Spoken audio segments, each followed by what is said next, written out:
생명의 성령의 법. 오늘 로마서 8장 2절에 보면 생명의 성령의 법이라고 나옵니다. 죄와 사망의 법에서 생명의 성령의 법이 우리를 해방시켰다, 이렇게 말씀하십니다. 그러므로 그리스도 예수 안에 있는 자에게는 결코 정죄함이 없다, 이렇게 말씀하셨죠. 1절에 정죄함이 없다라고. 이 정죄함은 사망을 말합니다. 죽음을 말합니다. 이 정죄함은 어떻게 성경에서 표현되냐 하면 율법의 저주라고도 표현됩니다. 율법이 죄를 정하는 것이죠. 율법 그러면은 선한 것입니다. 하나님이 우리에게 주신 법이죠. 그런데 율법이 사람들에게 저주가 되는 것을 율법의 저주라고 말합니다. 그러니까 율법의 저주란 이 말뜻이 무엇이냐면, 율법은 선한 것인데 이 선한 율법이 타락한 인간과 만났을 때 발생하는 비극적인 결과를 말하는 거예요. 율법을 지키지 못해서 형벌을 받게 되는, 정죄를 받게 되는, 그것을 말하는 것입니다. 그래서 이것을 율법의 저주라고 말합니다. 율법이 요구하는 완벽한 의의 기준을 충족하지 못하는 그러한 상태에서 형벌과 정죄함을 받게 되는 걸 율법의 저주라고 말해요. 그래서 갈라디아서 3장 10절에 보면 누구든지 율법책에 기록된 대로 모든 일을 항상 실행하지 아니하는 자는 저주 아래에 있는 자라, 이렇게 말씀하셨어요. 그러니까 모든 율법이 99가지를 다 잘해도 한 가지를 어기면 전체를 다 어긴 것이 되는 것입니다. 야고보서에 나오는 말씀이에요. 그러니까 이 죄인인 인간에게 율법이 축복이 아니고 저주가 된 거예요. 우리의 죄를 확정짓고 사형 선고를 내리는 판결문처럼 되어버리는 거죠. 이것이 바로 율법의 저주라고 이야기하는 거예요. 율법은 선한 것인데 죄인인 인간이 그 율법을 지키지 못하여 받게 되는 비극적인 결과, 이것이 바로 율법의 저주입니다. 그러면 왜 하나님은 이 하나님의 말씀, 율법으로 주신 것은 좋은 것인데 왜 이것이 인간에게는 저주가 되었는가? 그 이유가 있습니다. 이 율법은 첫 번째로 수행 능력을 주지를 못해요. 율법은 주는데 그것을 지킬 수 있는 능력까지 주지를 못합니다. 그래서 율법은 우리에게 거룩하라고 명령합니다. 그렇지만 그 거룩해질 수 있는 실제적인 능력은 우리에게 공급해 주지 않는 것이죠. 비유로 말씀드리자면 물에 빠진 사람이 있습니다. 허우적거리고 있습니다. 야, 너 빨리 헤엄쳐서 빨리 나와. 너 못 나오면 너 거기서 죽어. 이렇게 이야기를 할 때에 그 말은 맞는 말이죠. 빨리 헤엄쳐서 나와야 되잖아요. 근데 실제적으로 그 사람이 붙잡아서 그 물에서 나올 수 있는 줄은 던져주지 못하는 거예요. 그 말은 옳습니다. 그렇지만 그 빠진 사람에게 너 헤엄쳐서 나와. 그런데 헤엄치지 못하는 사람에게는 그냥 사망이 된, 죽음의 선고가 돼버리는 거나 마찬가지입니다. 율법이 사람에게 저주가 되는 또 하나의 이유가 있습니다. 그것은 뭐냐면 죄를 잘 정죄를 해요. 그런데 용서는 없어요. 형벌만 있는 겁니다. 율법을 지난 시간에 제가 이런 말씀을 드렸습니다. 거울과 같다, 이렇게 말씀드렸어요. 그러니까 잘 비춰줘요. 우리의 얼굴에 티가 있는지 없는지 이런 것들은 잘 비춰주는데 그 더러움을 씻어줄 수 있는 물은 안 되는 거예요. 그래서 로마서 4장 15절에 보면 율법이 진노를 이루게 한다, 이렇게 말합니다.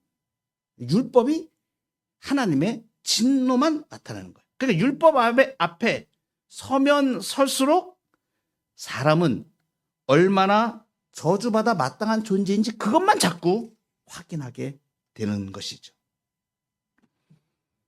또 하나, 이 율법의 저주, 이 사람에게 율법이 저주가 되는 이유는 무엇이냐면 이 율법이 죄를 더 죄되게 만드는 촉매제 역할을 합니다.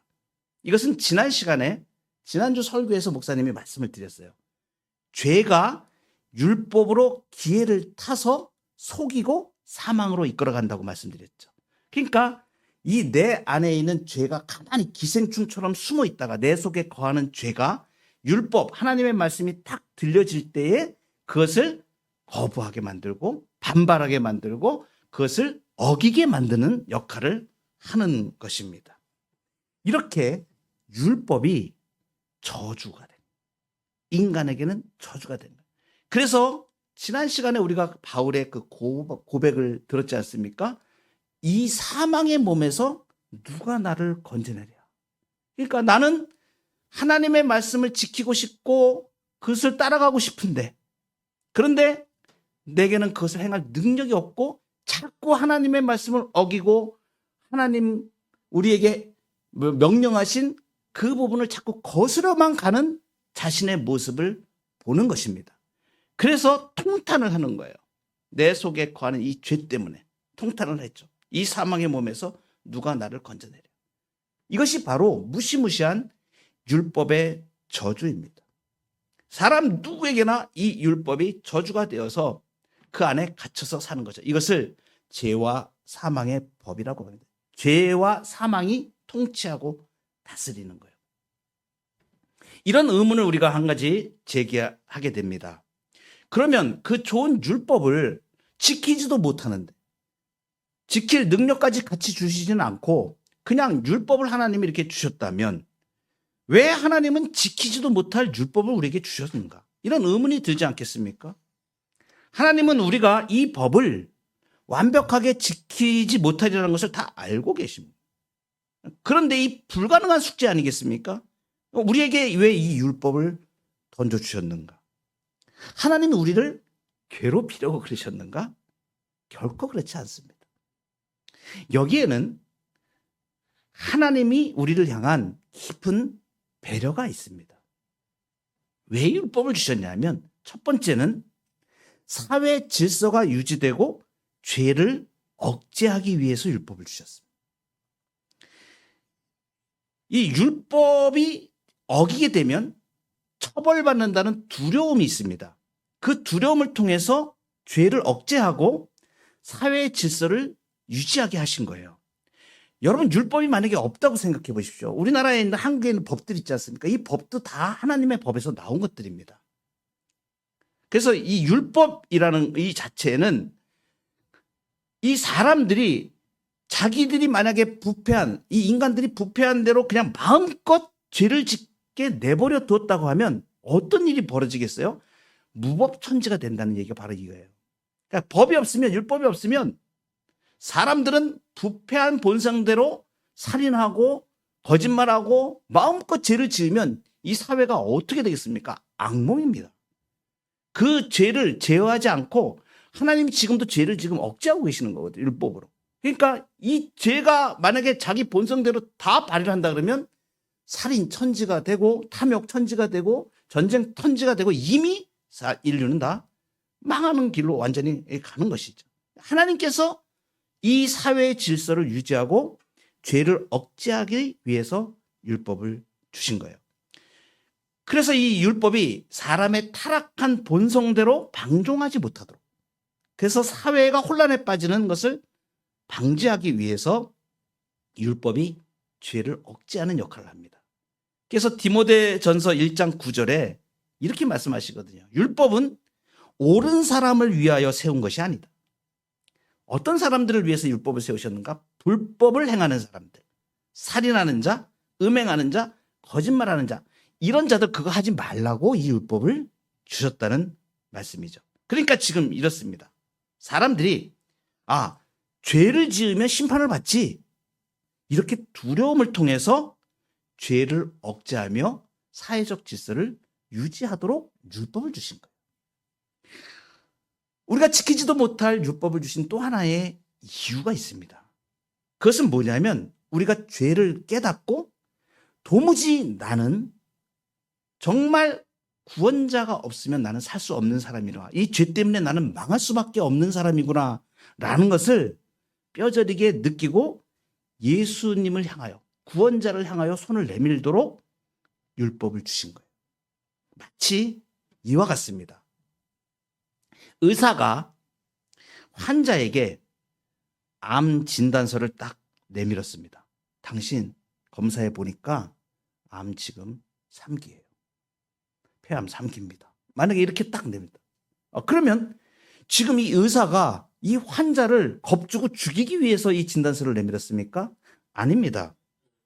수술대로 이끌어가지고 살리기 위해서 정확히 진단을 해주는 것이죠. 마치 이와 같습니다. 율법이 없다면 우리는 내가 얼마나 깊은 죄의 병에 걸려 있는지를 알지도 못하는 거예요. 그러니까 이 율법은 죄를 깨닫게 해주는 거예요. 너 봐봐. 네 힘으로 절대 그렇게 살 수 없지. 너 맨날 죄만 짓고 하나님 앞에 부끄러운 게 한두 가지냐? 그래서 어떻게 할 건데? 너 그대로 살 거야? 아니죠. 그러면 내가 어떻게 해야 됩니까? 나는 내 힘으로 살 수 없구나. 예수님을 의지하게 만들기 위해서 지금 이렇게 말씀하신 율법을 주신 거예요. 그래서 로마서 7장 7절에 보면 율법으로 말미암지 않고는 내가 죄를 알지 못하였으니 곧 율법이 탐내지 말라 하지 아니하였다라면 내가 탐심을 알지 못하였으리라. 이런 거죠. 캄캄한 밤에 전등을 켭니다. 그러면 먼지가 확 보여요. 밝은 빛 아래서. 그럼 먼지가 없던 게 생겨난 게 아닙니다. 있던 것이 드러난 것입니다. 숨어있던 먼지가 드러나요. 마치 이와 같이 우리의 죄의 깊은 병이 율법을 통하여 볼 때에 드러나게 해서 이걸 그러면 내가 어떻게 고쳐야 됩니까? 예수님께로 가도록 인도하는 역할을 하는 것이죠. 이것을 갈라디아서 3장 24절에 이렇게 표현을 해요. 율법이 초등교사가 돼서 너희를 예수께로 인도하여 간다. 예전에는 이걸 몽학 선생이라 그렇게 표현했었는데 먼저 번역에서는 이게 아무것도 알지 못하는 어린아이가 잘 선생님이 잘 깨닫게 해서 야, 너 이쪽으로 와, 이쪽으로 와, 이쪽으로 가야 돼. 이렇게 너 봐봐. 이 죄 때문에 살 수가 없잖아. 그러니까 어떻게 해야 돼? 구원자 대신 예수님을 의지해야 돼. 이렇게 인도해 가는 역할을 한다는 말씀입니다. 율법을 왜 해주셨는가? 아주 중요한 이유가 하나 있습니다. 가장 중요한 이유입니다. 이것은 하나님이 우리에게 율법을 통해서 우리를 가두기 위해서가 아니고 진짜로 우리가 행복해지기를 원하신다. 그래서 율법을 주신 것입니다. 그래서 율법을 우리가 어떻게 표현하냐면 하나님의 거룩한 성품이 드러난 것이라고 말합니다. 율법은 하나님의 생각과 성품이 글자 속에 나타난 거예요. 하나님의 말씀으로 주신 것입니다. 여호와의 율법은 완전하여 영혼을 소생시키시고 여호와의 증거는 확실하여 우둔한 자를 지혜롭게 하며 여호와의 교훈은 정직하여 마음을 기쁘게 하고 여호와의 계명은 순결하여 눈을 밝게 하시는도다. 여호와의 규례는 다 의롭다. 이렇게 시편 19편 7절 9절 말씀입니다. 이거죠. 하나님은 이 율법을 통해서 내가 이런 존재이니까 너희도 이런 존재가 되어야 가장 아름다운 거야. 너희가 나처럼 하나님처럼. 그래서 내가 거룩하니 너희도 거룩하라. 이렇게 말씀입니다. 그러니까 율법을 통해서 하나님을 닮아가도록 우리가 도달해야 될 참된 인간의 아름다움의 원형을 보여주시는 것이죠. 물고기가 물속에 있을 때 가장 자유롭고 행복합니다. 물 밖에 나오면 금방 죽습니다. 인간은 하나님의 법 안에 있을 때 가장 안전하고 행복한 거예요. 그래서 신명기 10장 31절에 이렇게 말씀하십니다. 내가 오늘 너의 행복을 위하여 네게 명하는 여호와의 명령과 규례를 지키라. 너의 행복을 위하여. 하나님은 우리가 거짓말하고 탐내고 미워하며 사는 것, 이것이 결국은 우리 자신을 파괴할 것을, 불행하게 만든다는 것을 아신 것이죠. 그래서 우리를 사랑하시기 때문에 행복하게 가는 안전한 길을 율법으로 주신 것입니다. 이 율법을 주셨는데 우리는 지킬 힘이 없어요. 율법의 저주 가운데 있었습니다. 어떻게 율법의 이 저주를 끊고 율법에 순종하는 삶을 살 수 있을 것인가? 여기에 하나님의 위대한 역사가 있습니다. 율법을 주시고 도무지 인생 끝날 때까지 이것을 지킬 수 없을 것 같았는데 이제 이 율법을 통하여 행복한 영생의 복을 누릴 수 있는 은혜를 주님이 주신 것입니다. 율법의 저주를 강조하신 것은 우리를 겁주기 위해서가 아니고 예수님이 하신 일의 위대함을 나타내시기 위하심입니다. 갈라디아서 3장 13절에 그리스도께서 우리를 위하여 저주를 받은 바 되사 율법의 저주에서 우리를 속량하셨다. 율법의 저주에서 우리를 속량하셨다. 내 몸에 내려야 될 사형 선고를 예수님이 대신 몸으로 받으신 거예요.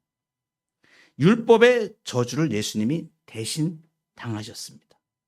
그래서 이제 율법이 나를 향하여 정죄하지 못합니다. 오늘 로마서 8장 1절 말씀이 바로 이 말씀입니다. 그러므로 이제 그리스도 예수 안에 있는 자에게는 결코 정죄함이 없나니. 부패한 인간은 율법을 지킬 능력이 없었습니다. 없습니다. 그 율법은 이 인간에게 정죄와 사망의 선고를 내리는 저주입니다. 이것이 뭐냐면 죄와 사망의 법이에요. 그런데 오늘 본문 2절에 보면 이는 그리스도 예수 안에 있는 생명의 성령의 법이 죄와 사망의 법에서 너를 해방하였습니다. 생명의 성령의 법은 이 절망적인 상태로부터 우리를 건져내 주신 거예요. 그런데 1절에 보니까 이 모든 구원의 역사는 오직 그리스도 예수 안에 있을 때에만 가능합니다. 그러므로 이제 그리스도 예수 안에 있는 자에게는 1절에 말씀하신 그리스도 예수 안에 있는 자에게는 예수 그리스도를 구세주로 영접한 우리를 말합니다. 내가 나의 모든 죄를 예수 그리스도의 십자가에 못 박은 사람을 말하는 거예요. 내가 그리스도와 함께 십자가에 못 박혔나니 그런즉 이제는 내가 사는 것이 아니요 오직 내 안에 그리스도께서 사시는 것이다. 이 고백과 진정한 예수 그리스도를 영접한 내 마음의 주인으로 예수 그리스도를 영접한 사람은 어떤 역사가 일어나냐면 주님이 약속하신 성령을 우리에게 주시는 성령께서 예수 그리스도를 영접한 우리를 예수님과 신비적으로 연합을 시키세요. 그래서 신자는 예수님의 죽으심과 부활의 효능을 통해서 죄의 몸이 멸해지고 거룩한 열망, 의를 향한 하나님의 뜻대로 하고자 하는 열망이 생겨납니다. 누가 하십니까? 성령께서 하십니다. 여러분 이것을 믿으시기 바랍니다. 성령의 사람은 세상이 바꿀 수 없는 우리를, 율법의 저주 아래 있던 우리를 바꿔서 새로운 피조물로 살게 하시는 거예요.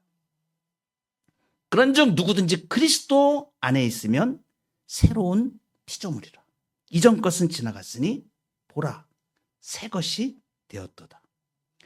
예수님이 율법의 모든 저주 그 요구를 다 받으시고 형벌을 대신 받으셨기 때문에 성령께서는 이제 그 예수님의 의로움을 근거로 우리를 죄의 권세로부터 물리적으로, 법적으로 완전히 자유하게 하십니다.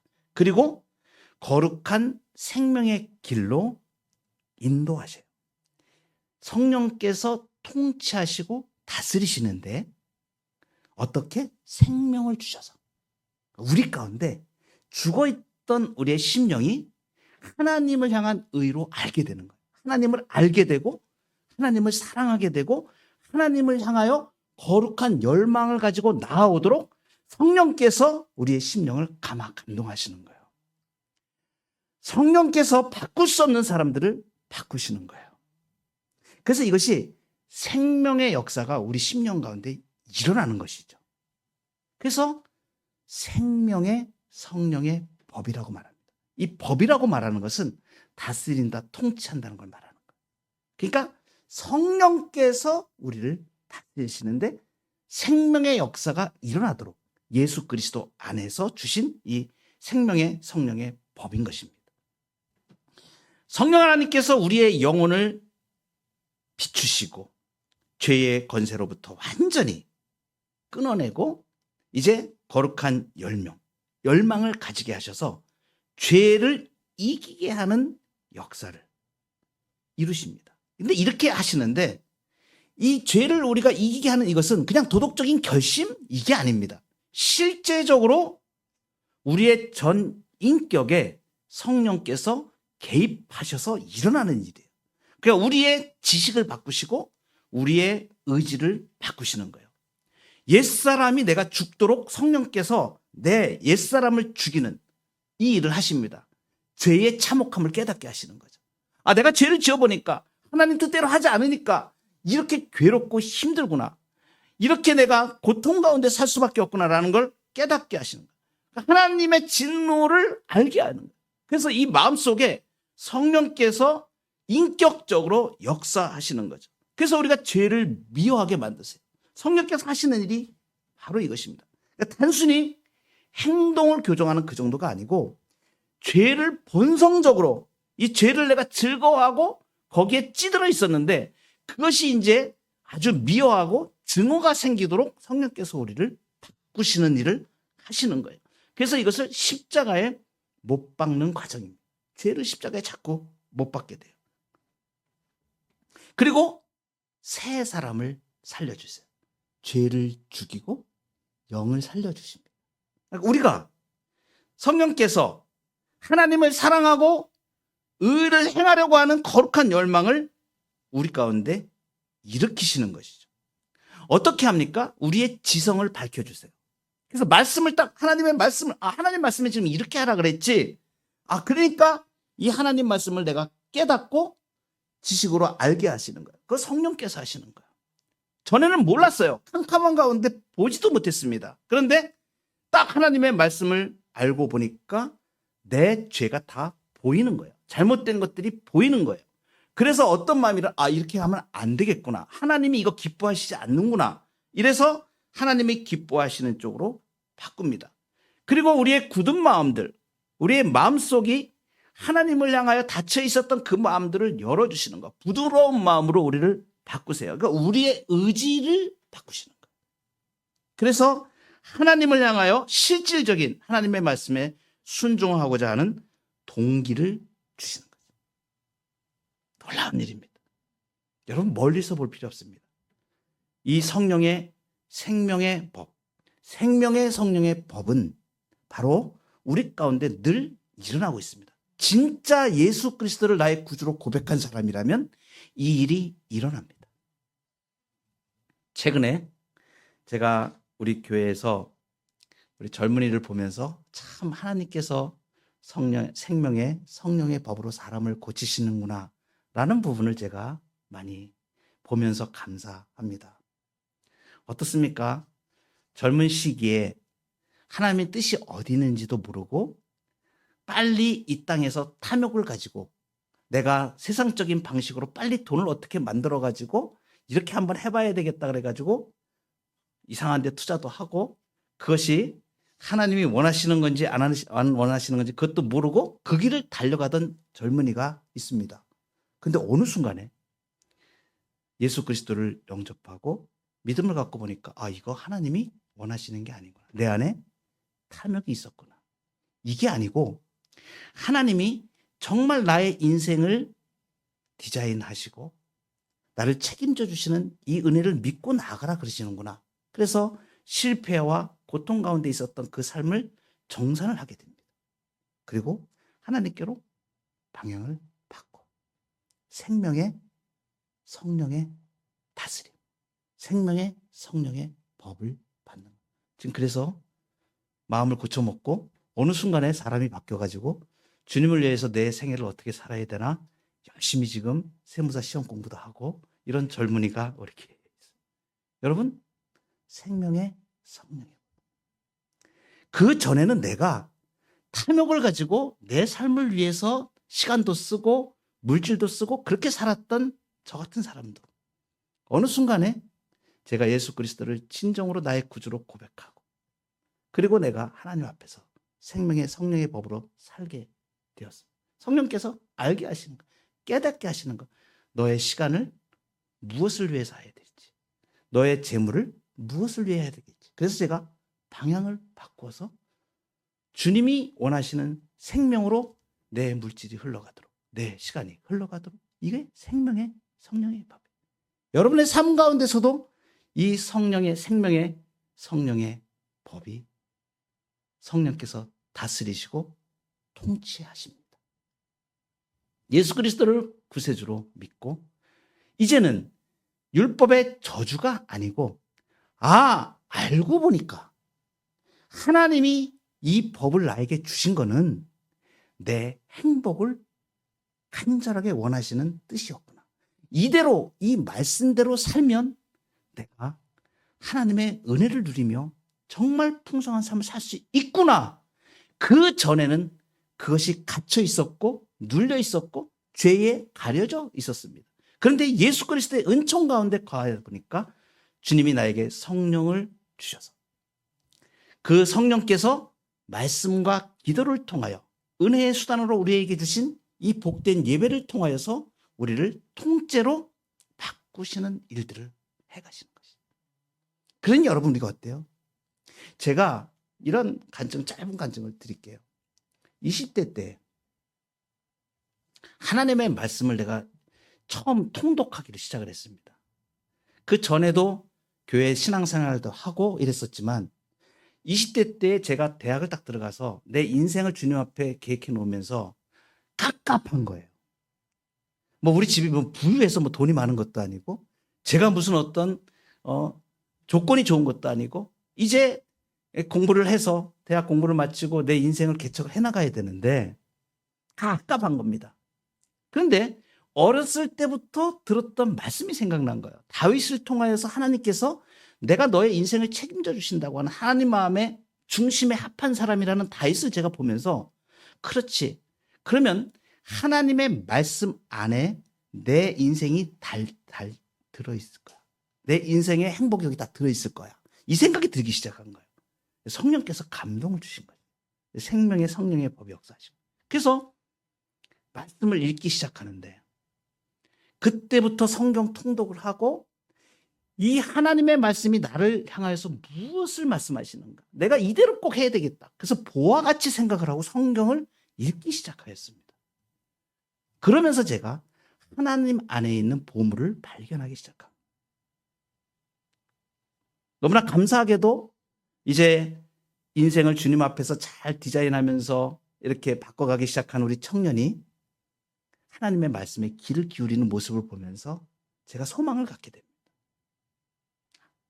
하나님은 반드시 복을 주시겠구나. 이 말씀의 역사, 말씀을 통하여 성령께서 보여주시거든요. 우리 인생을 책임져 주시고 이끌어 가심을 선명하게 보여주세요. 그 증거들을 우리의 신앙의 많은 선배들이 가지고 있고 예수님은 그것을 우리에게 확증시켜 주셨습니다. 생명의 성령의 법이 죄와 사망의 법에서 너를 해방하였다. 우리는 죄와 사망의 법에서 해방받고 성령을 따라 사는 자들입니다. 하나님의 말씀이 더 이상 우리에겐 짐이 아니고 우리의 삶을 밝혀주는 등불이 되고 우리의 인생을 책임져 주는 하나님의 살아있는 말씀입니다. 성령을 의지하여 승리해가는 생명의 성령의 법으로 이끌림 받는 저와 여러분의 삶이 되기를 축복합니다.